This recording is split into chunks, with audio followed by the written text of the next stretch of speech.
ஏன்னா இப்போ ரொட்டீன்ல இருக்கிறவங்க, ஒரு ஆஃபீஸ் போறவங்களுக்கு அந்த பாடி கான்ஷியஸ்ங்கிறது ஒரு 30 தாண்டி ஒரு 40 வரும்போது தான் அதிகமா இருக்கு. இனிமே தான் ஏன்னா லைட்டா பெயின்லாம் ஆரம்பிக்கும்போது அவங்களுக்கு கான்ஷியஸ் இருக்கு. ஸோ எடுத்த உடனே போயிட்டு நான் ஒரு ஜிம்ல அப்ப ஜாயின் பண்றேன். இல்ல டெய்லி வந்து ஒரு 2, 4 கிலோமீட்டர்ஸ் வந்து நான் சைக்கிள் பண்ண போறேன் அப்படின்னு ஆரம்பிச்சு அதுல பெயின் காஸ் பண்றவங்களும் இருக்காங்க. ஸோ அந்த proper step to follow diets and எக்ஸர்சைஸ்னா என்ன?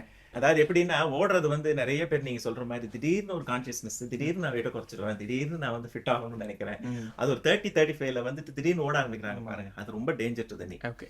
ஸோ எப்படின்னா நார்மலா நம்ம நடக்கிறது வந்து நம்ம ஒரு 80 கேஜி ஒருத்தர் இருக்காரு அப்படின்னா 80 to 120 கேஜி நம்ம நடக்கிறப்ப 1 to 1.5 times the body weight ஒவ்வொரு முட்டிலையும் நம்ம போகும். நடக்கிறப்ப ஒரு ஸ்டெப் எடுத்து வைக்கிறப்ப ஓடுனா 5ல இருந்து 8 மடங்கு அந்த வெயிட் ஜாஸ்தி ஆகும். ஓகே. ஸோ 400 to 500 அரை டன் வெயிட் ஒவ்வொரு தடவை நம்ம ஸ்டெப் வைக்கிறப்பையும் போகும். ம். அதுவும் நம்ம இம்ப்ராப்பர் ஷூ, நம்மளுடைய ரோட்ஸ்ல நடக்கிறோம், கான்கிரீட்ல நம்ம ரன்னிங் ட்ராக்ல ஓடாம இதெல்லாம் பண்ணோம்னா அது வந்து prescription for disaster. Okay. So முட்டியை வந்து ஜாஸ்தி வேகமா தேய வைக்கிறதுக்கு, நம்ம ஃபிட் ஆகிறதுக்கு பதிலாக இன்னும் கொஞ்சம் டேமேஜ் பண்றதுக்கு ஒரு பெரிய வழி.